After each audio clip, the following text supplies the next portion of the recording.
the reason George had his hope set so high, or his expectation, is because God says in Romans 13 that we are to be in subjection to the governing authorities, so on and so forth. It is a minister of God to you for good. If you do it as evil, be afraid, for it is a minister of God, an avenger who brings wrath on the one who practices evil. So in theory, the government is there. What George wanted it to do. In fact, that is the role. And the one place you would expect it to excel, and George's point here is every place that it falls apart. I say the very place it falls apart, pretty much in everything. Okay, so Ezekiel chapter 40. Ezekiel chapter 40. I have three things to say before we get into the text itself. First of all, the approach. I'm going to tell you what I can. I'm going to go as far as I can go, seeing some things that are there to know. And I'm going to try to avoid speculating. This will be short on application. Here's point number 2 before I get it. Short on application. So I'm kind of glad George spoke quite a bit on application there. One application. It'll be long on an intellectual, academic understanding of this portion of the text. The interpretation of this specific prophecy. And then, when we are done with that, we'll look at a couple weaknesses and faults of dispensational premillennialism and how they approach this little section right here. So, Ezekiel chapter 40. I asked questions. The question number 1 for this was when. In verse 2, the question number 2 was what kind of revelation is this? So, in the 25th year, Ezekiel 41, in the 25th year of our exile, at the beginning of the year, on the 10th of the month, in the 14th year after the city was taken, on the same day, the hand of the Lord was upon me, and he brought me there. Okay. If it is the 25th year of our exile, and the 14th year after the city was taken, that puts it right around 572 BC. By the way, keep your finger here, go to Jeremiah 52, the end of Jeremiah. Go there quickly. We do have to read a couple verses to stay current in our chronological study. Jeremiah 52:28. Some of it will be reviewed, but verse 30 is not. These are the people whom Nebuchadnezzar carried away into exile. In the 7th year, that's from Nebuchadnezzar's reign. So sometimes you have Nebuchadnezzar's reign, that's when they're dating from. Sometimes you have it from the fall of Jerusalem. Sometimes you have it from the first exile. Sometimes you have it from the second exile. The fall of... Oh yeah, I meant to do that. I didn't want George to do to me what I was doing to him. Looking out the window and listening. Okay. So verse 29, in the 18th year, that's 588, 832 persons from Jerusalem. Here is new information. In the 23rd year of Nebuchadnezzar, that's 582, okay? So 582, he comes through again. Now we don't really read, in fact, that's the only place that we know of, that we read of this in the Bible. Nebuzaradan, the captain of the guard, carried into exile 745 Jewish people, and there were about 4,600 persons in all. So, just to cover that text, there was this, here's 606, 597, 586, and then there's 582. He does it again. But we're down in 572, okay? So it is in Ezekiel 40, verse 1, the exile, the 14th year after the city was taken. Now, the last time we had a date was in chapter 33, verse 20. year of our exile. So, in chapter 40, verse 1, we have the 25th year of our exile. In chapter 33, verse 21, we have the 12th year of our exile. So there's a gap of 13 years. What was Ezekiel doing? Prophesying. That whole time? Well, he once in a while, but he was prophesying himself. What else was he doing? Living, and let me modify that with an adverb, righteously. Right? We can know that much about him. So my point is, look, he prophesies, and I'm not to say that he didn't prophesy for 13 years, but we don't have a record of it. All we have is him saying a couple chapters for 13 years. And that means something like, what about the times he was... Now, who in here would think it would be pretty cool to be a prophet and receive one and go out and tell it? I know that brings back a lot of feedback, negative feedback, hate speech comes back at you, but I think it would be pretty neat to be able to say, hey, guess what? I just said a prophecy. Yeah, that's pretty cool. That's pretty exciting in my faith to go around and say. But the rest of the time, oh man, I just got to be normal. I got to be a normal, living righteously kind of person.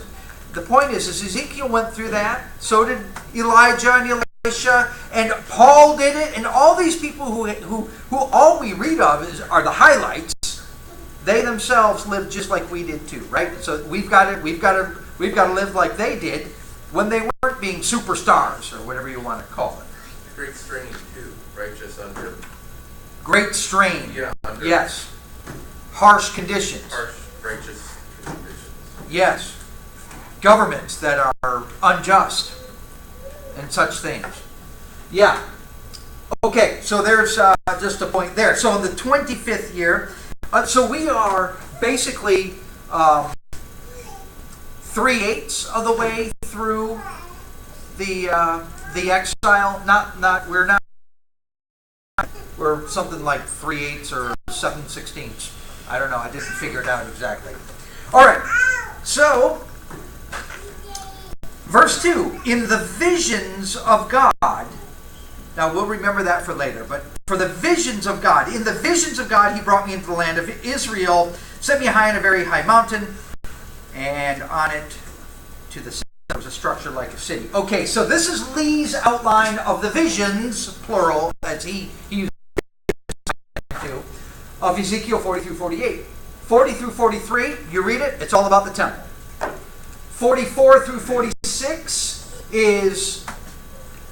this is where it starts to be more prone to, you might come up with one heading, and you might come up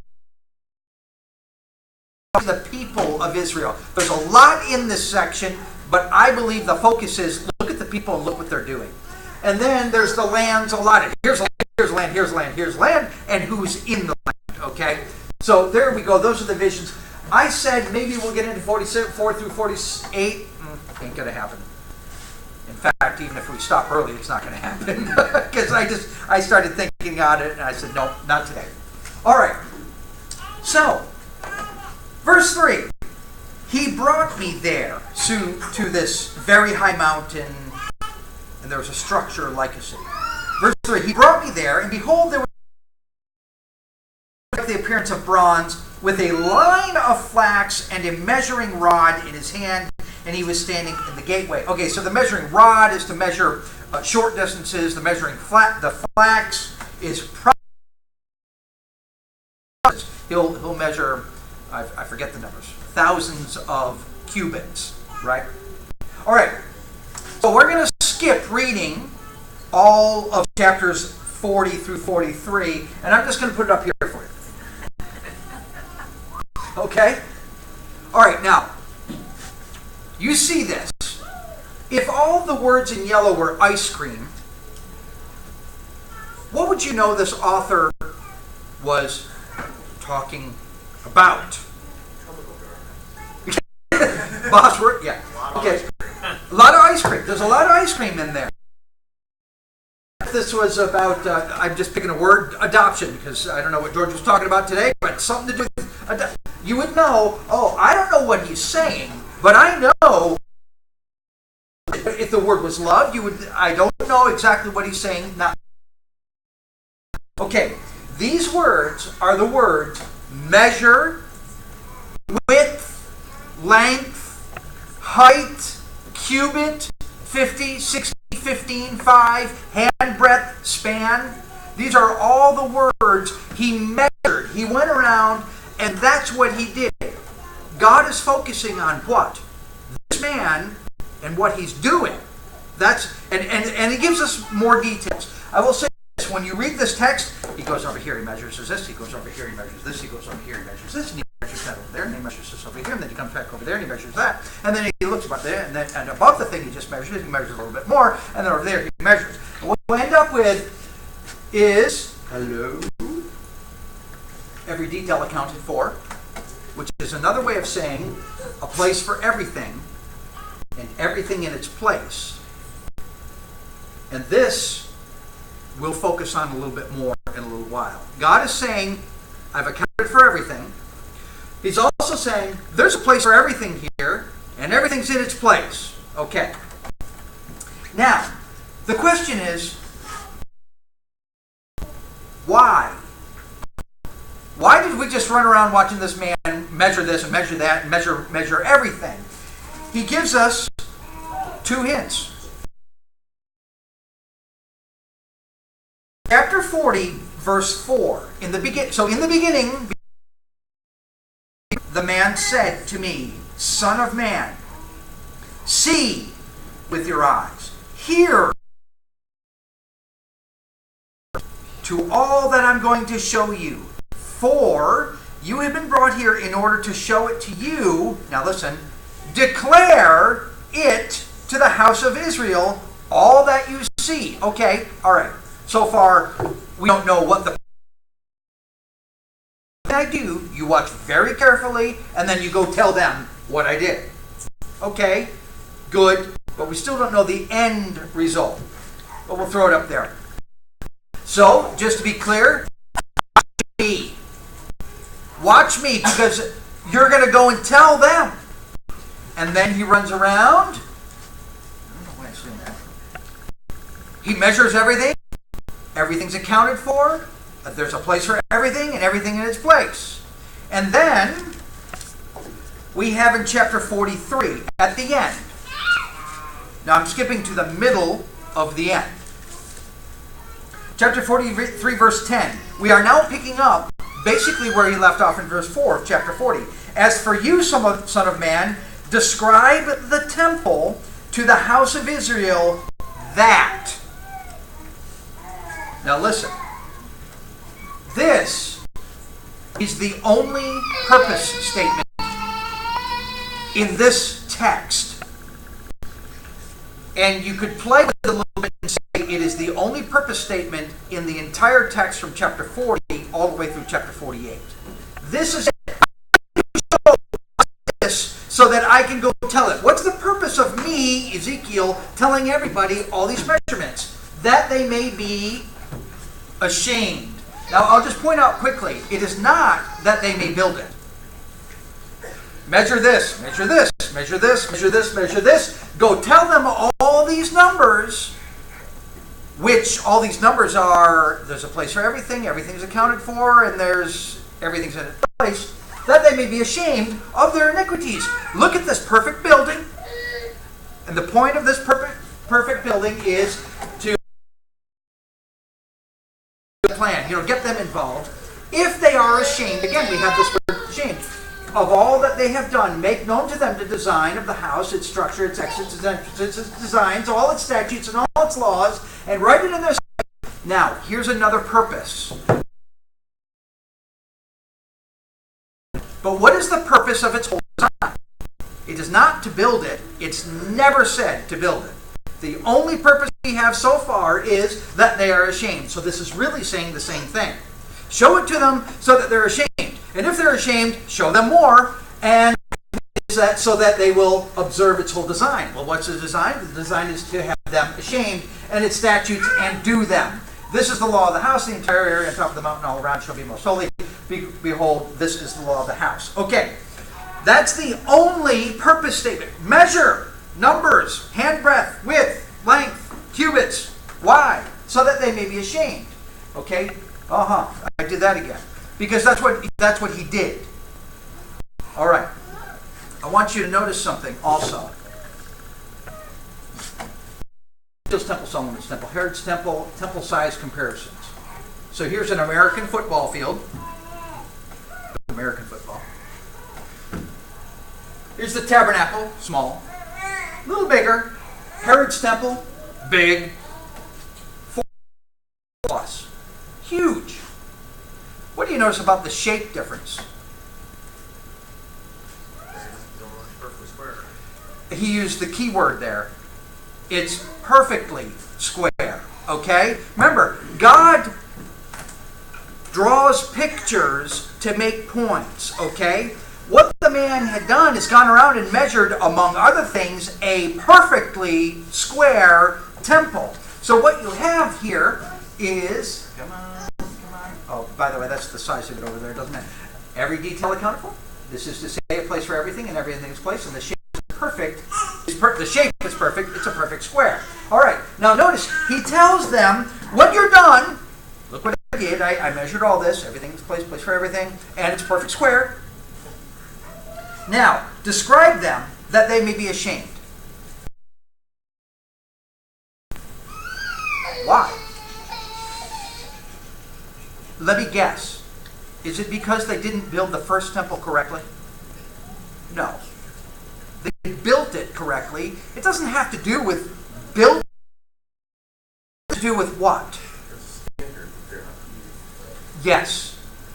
You got to measure. You didn't measure up. In the future, you, Israel, you up, okay? The point is, not that they didn't build the first temple right, but what they did in the first temple. Okay, that's the point going on here. All right, there are a couple more clues in what we're reading.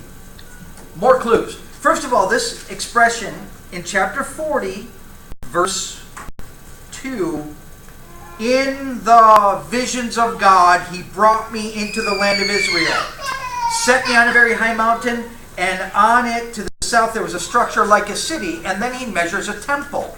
In the visions and sees a temple. Do you remember that happening before in Ezekiel?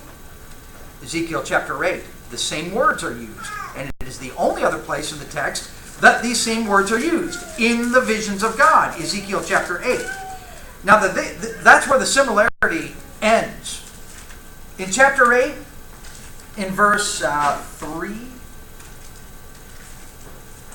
in verse 3,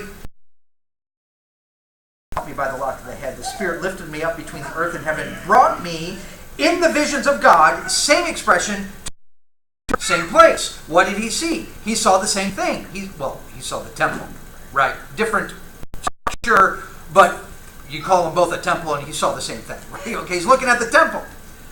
Now, as I said, that's where the similarities end, but in chapter 40, it's as though he's saying, hey, do you remember the last time I took you in the visions of God to Jerusalem to see the temple? Well, you're going back to the same place, the same idea, okay? But that's where it ends. That's where the similarities end. Chapter 8 is where... And what did he see was happening in the temple in chapter 8? Garbage. Garbage. Garbage. That's right. Nothing but garbage everywhere. Idolatry. They have their backs to the Lord. That's Jeremiah chapter 42. Is that what you're referring to earlier? You're right. No, actually it's chapter 43 or 44. Right? They say, we'll do it. And then they say, no, thank you. Here, in the vision, they have backs toward God as they worship Tammuz or the sun god or whoever it is. So in chapter 40, in the visions of God, you'll see this perfect temple. using the same language that points you back to chapter 8, where the last time he was at the temple in the visions of God, he sees they are acting atrociously. Nothing but garbage in this temple. Okay, so there's a contrast. Also, in Ezekiel chapter 43, so after he's done measuring, we passed over this. Chapter 43, verse 1, he led me to the gate, and behold, the glory of the God of Israel was coming from the way of the east. Now, in chapter 8, he goes on the grand tour and sees sin everywhere. And do you remember what happened with the glory of God? It lifts up, and where does it go? To the east. Here, he sees the exact opposite happening. It comes back from the east and ends up, verse 5, we'll skip to, the glory of the Lord filled the house. So, in chapter 8, horrible things. Chapter 9, 10, 11, the glory of the Lord leaves the house. Chapter 43, or chapter 40, the visions of God. He's back in Jerusalem. He sees this perfect temple, which had just been destroyed, he refers to. And then what he sees in chapter 41, 42, 43, at the end of it, God is returning. So you have the exact, it's like chapter 8, 9, 10, and 11 are picked up. The sequel in chapter 40, 41, 42, and 43. Also, I will dwell among the sons of Israel forever. Now we're talking specifically about the people here. Verse 9 says, let them put away their harlotry. So in Ezekiel 43, 9. Well, I'm sorry. Verse 7 says, I will dwell among the sons of Israel forever, and the house of Israel will not again defile my name. Neither they nor their kings by their harlotry or by the corpses of their kings when they die, by said threshold, by my threshold, and their post besides my doorpost, with only the wall between me. They have defiled my holy name by their abominations, which they have committed. So in the past, you did horribly. That's chapter 8, 9, 10, 11. Chapters 40 through 43, not in the future. Everything in its place, a place for everything. Now, let me say this correctly again, the way I had it up there. Everything's accounted for. There is a place for everything and everything in its place. And that's really getting at those people. They're doing what they ought to be doing. I set it up, and guess what? In this future temple, those priests are actually going to carry it through. They're going to do what they're supposed to do. Verse 9 says, now let them put away their harlotry, and the corpses of their kings far from me, and I will dwell among them forever. Notice the condition. If you do what you're supposed to do, what's pictured, if you do what you're supposed to do, I'll be with you forever. Verse 10, we already read it. As for you, describe the temple to them, so they see this picture, the point of which is, you need to be ashamed for what you would live with you. So verses 13 through 25 describe these ongoing sacrifices. Look in verse 26. For 7 days they shall make atonement. This is law of Moses language. They shall make atonement for the altar and purify it, so they consecrate it. When they have completed the days, it shall be on the 8th day and onward, the priest shall offer your burnt offerings on the altar and your peace offerings. So they're doing what they ought to do. Now listen, and I will accept you. Who are they? They are people accepted by God. Why? Because they were obedient. That's the whole picture here. Look at this picture. They're doing what I want them to do. Okay. Here's an outline of chapters 34 through 48. Remember, this is the future of Israel, okay? Chapter 34, I'll save you, and you will not have to endure the insults from the nations. And when I save you, you won't have to endure the insults of the nations. For example, Edom will no longer pick on you. They're not going to pick on you. And in the end, Edom will know that I am the Lord. Oh, yes, let the nations know that I am the Lord is a good thing about you going into exile, because that's the very thing that's going to, when I lead you out, I'm not saving you because you're worth saving. I'm saving you to save my name. That's a good thing about you going into exile. Oh yes, and then he ends with, I'm going to put you in the land, and you'll be there under your King David forever. And then he has this Gog and Magog. Look at this. Obviously, the little camp of Israel, which is undefended and is a peaceable people, they're being attacked by everybody in the world. Obviously, they're going to lose. No, they win. And the picture is, God is going to protect future Israel forever. That's it. Chapters 40 through 48, while they're under God's protection, they will be a glorious and gloriously faithful people. And that's what we've just stepped into in chapters 40 through 43. Wow, there's a mouthful. In chapter 37, I'm almost done. Chapter 37, verse 24 is the verse 27 is the only place in the New Testament that's quoted. Out of 34 through 48 is the only quotation. But in verse 24, my servant David will be king over them. They will all have one shepherd. They will walk in my ordinances. And this is clearly what we call messianic. Nobody doubts that. They will walk in my ordinances, keep my statutes, and observe them. They will live on the land that I gave to Jacob my servant, in which your fathers lived, and they will live on it, they and their sons forever. And David my servant will be their prince forever. I will make a covenant of peace with them, and it will be an everlasting covenant with them, and I will place them and multiply them, and will set my sanctuary, which he just described in chapter 40 through 43, in the midst of them forever. And now listen, my dwelling place, which is the temple, right, also will be with them, and I will be their God, and they will be my people. And Paul quotes this in 2 Corinthians chapter 6. This and Jeremiah 31 say the exact same thing. 2 Corinthians chapter 6, verse 14. Do not be bound together with unbelievers. For what partnership have righteousness and lawlessness, or what fellowship? What harmony has Christ with Belial? What has a believer in common with an unbeliever? Or what agreement has the temple of God with idols? For we are the temple of the living God. Just as, now he'll quote, I will dwell in them and walk among them, and I will be their God, and they shall be my people. So we don't have to wonder what Ezekiel is talking about in chapter 37, verse 27. And all the surrounding text is talking, it's a big package deal. Look, we're talking about the future here. That temple that's referred to in Ezekiel 37, 26, and 27, and also in chapters 40 through 43, Paul says, we're it. We are the temple. Okay, that is what I know. Correct me where I'm wrong. I will make a couple applications based on us being the temple. Remember, everything is accounted for. There's a place for everything, and everything in its place means my people are doing what they ought to do. Paul uses that right here. Look, don't be bound together with unbelievers. Why not, Paul? Because he quotes from Ezekiel and says, because I'm your God and you're my people. And the implication is you're doing what you're supposed to be doing. Chapter 7. So 2 Corinthians 7, verse 1 is an application.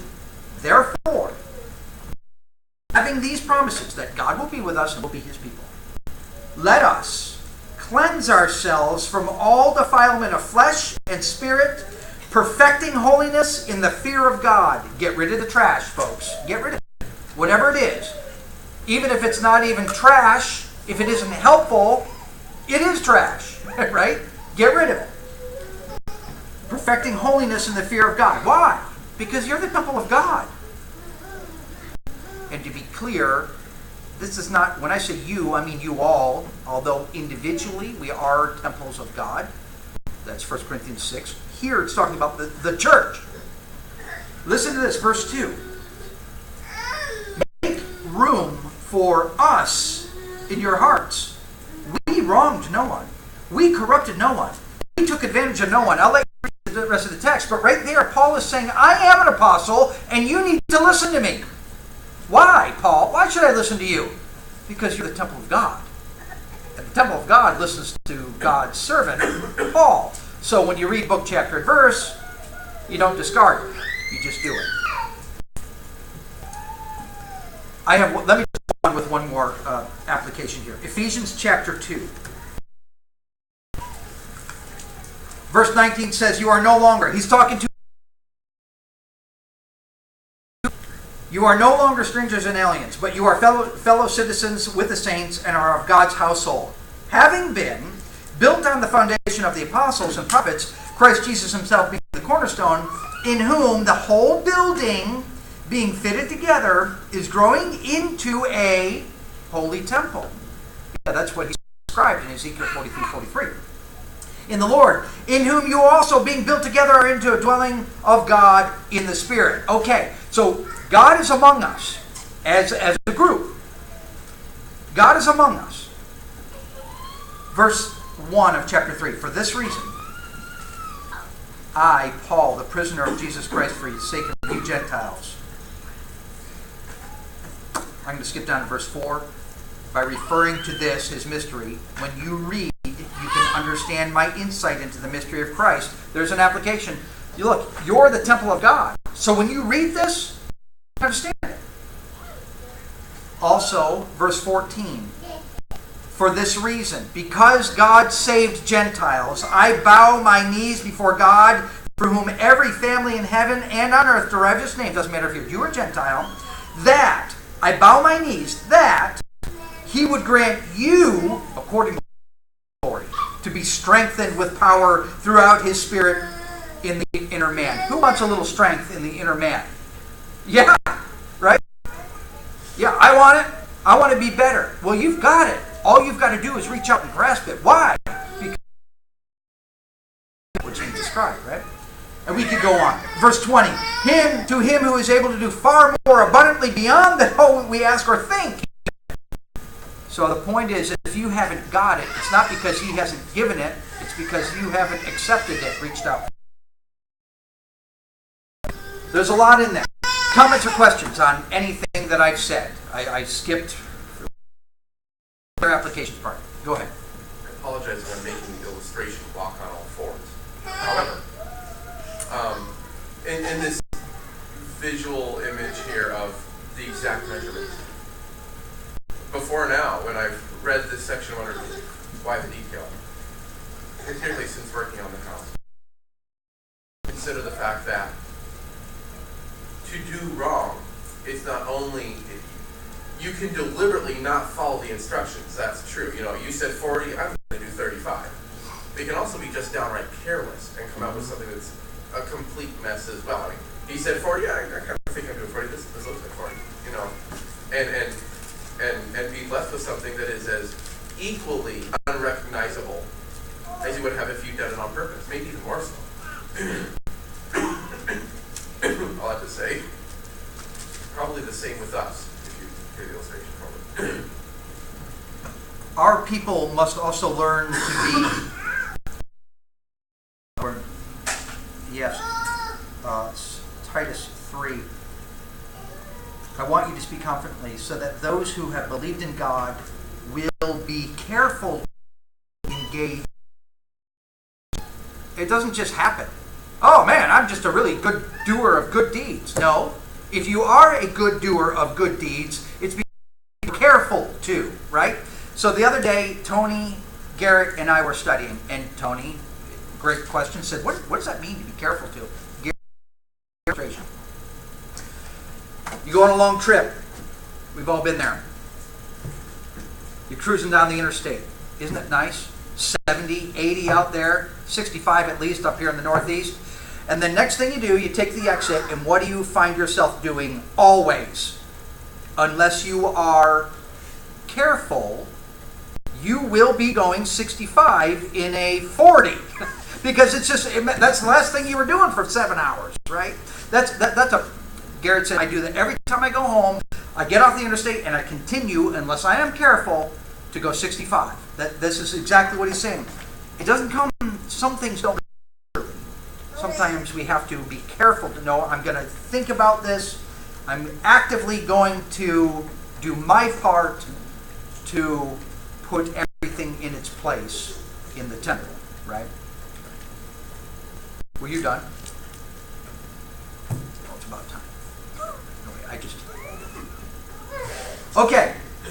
I'm going to skip this next part, although we shouldn't. I'm going to skip that for now. I'm going to go right into anybody else. What some dispensational. This is for thinking. George Tweedy, can you read that? I can't look around else. Yeah. Jonathan, can you back there? Not really. Description is not of Solomon's temple.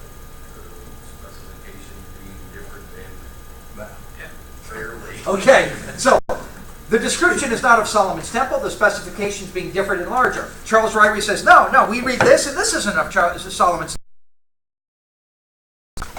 If the description was given to help the exiles on the return from Babylon to rebuild the temple, it is inexplicable why Ezra, Nehemiah, and Haggai do not refer to it. And the temple that they built, if you interpret Ezra correctly, was smaller than the first temple. So, no, I agree so far. If it is a description of God's relation to the church, then it is so symbolic as to be meaningless. No. A description of God's relationship to the church.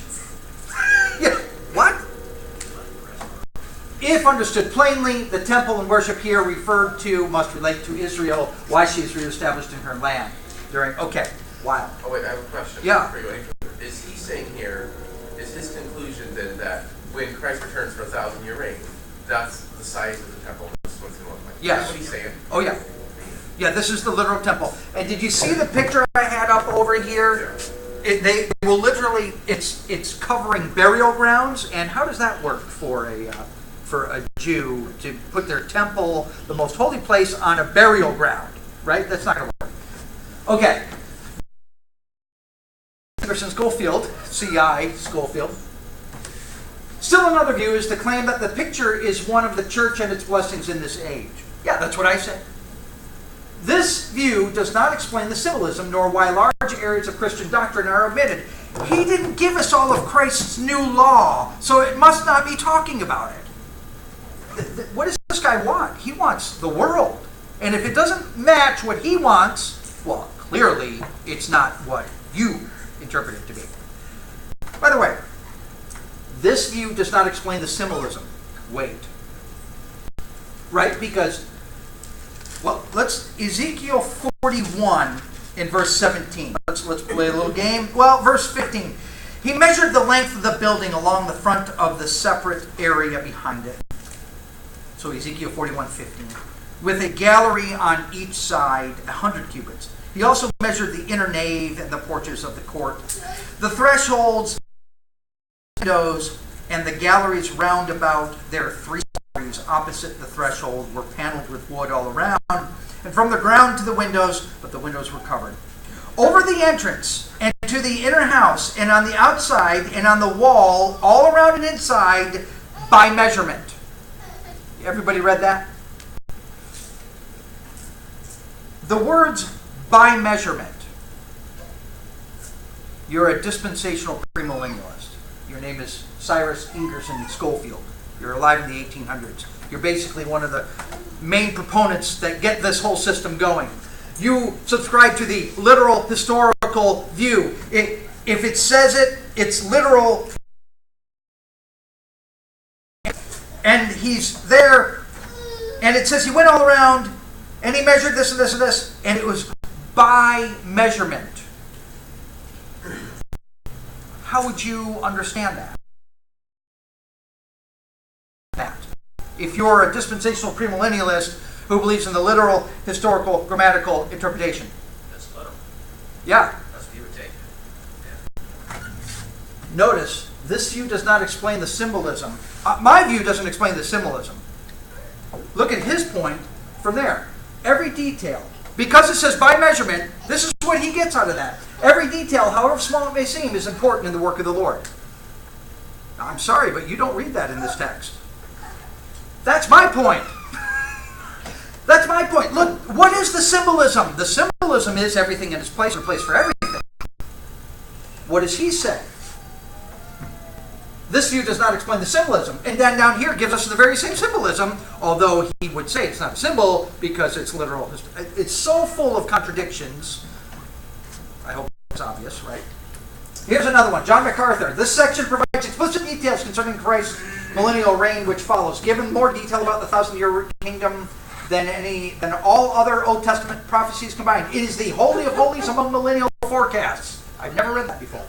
As has been done with the previous 39 chapters, this concluding portion will also be approached in a literal, historical manner which best serves the interpreter in all Scripture. And then, in one page later, this could not be the heavenly temple since Ezekiel was taken to Israel. It could not be Zerubbabel's temple since the glory of God was not present then. It could not be the eternal temple since the Lord and the Lamb are its temple. I guess the question I'm sorry. what temple is it? Yeah, well, okay. What temple is it? But does he really expect a lamb? No, he doesn't. So he is not best served the literal historical interpretation of Scripture. Is God a temple, or is God God, and the temple is symbolic? Ask him in this question, in this statement right here, and either he would explode because his brain can't compute it, and be silent, or he'd write several pages trying to explain how what he meant wasn't what he meant. Okay, we could go on and on. Here's one last. And in chapter 43, verses 10 through 12, which is what we read. Hey, don't look, don't cheat. 43.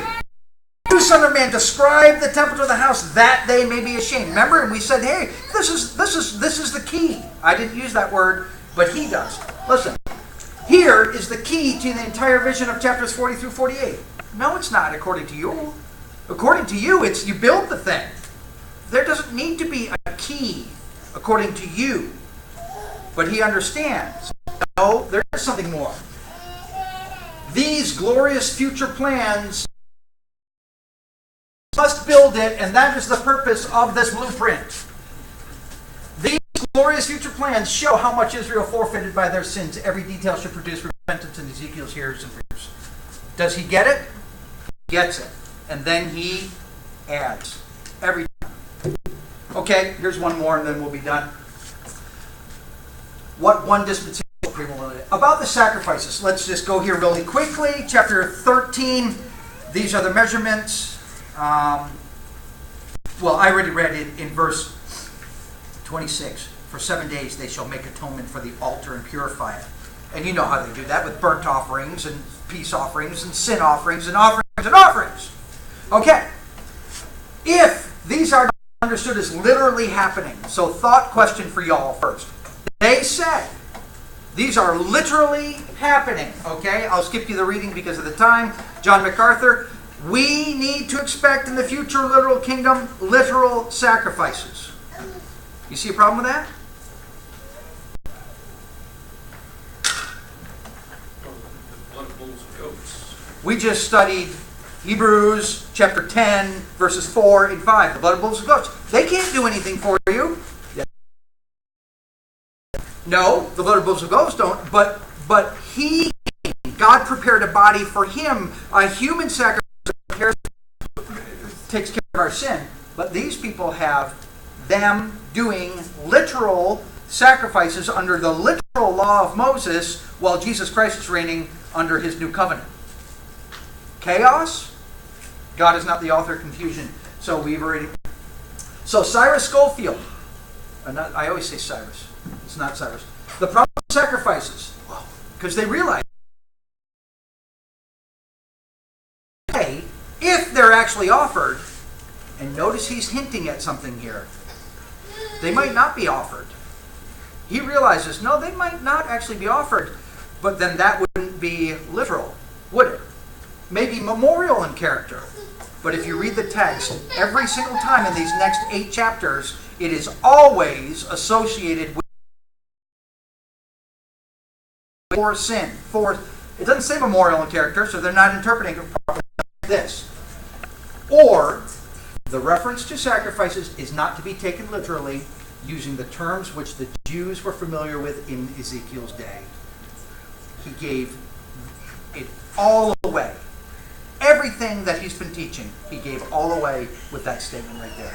Do they get it? They can see it, right? Okay, comments or questions? We're 6 minutes over the hour. Yes? I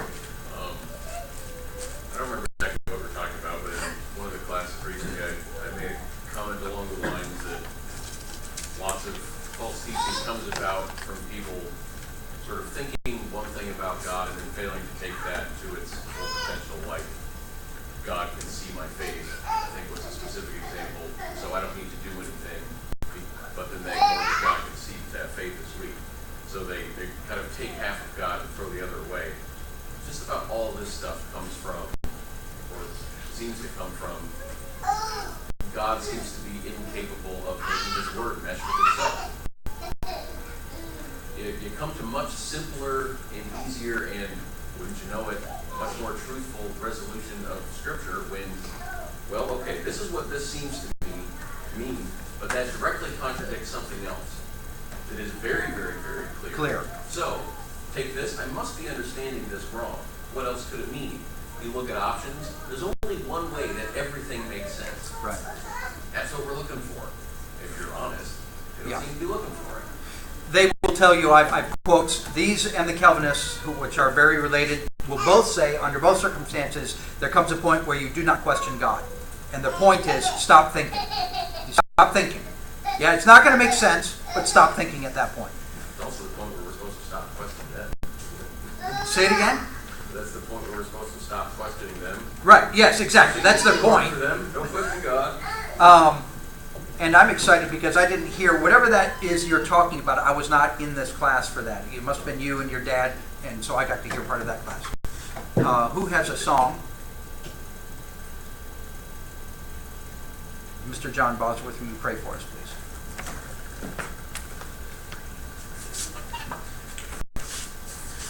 Our Heavenly Father, we're thankful for today that you've given to us. We're grateful for our time in study. We pray that our ears have been up to the least preparation and speaking. We're thankful that we can meet in this place and get through your word, have a clear understanding of the things that are prepared for us. We're thankful, Lord, for the opportunities that you lay before us. Grateful that you give us the health, wealth that we need to do your will. Pray that we will never forsake that. Just have a clear understanding and always show your love to others.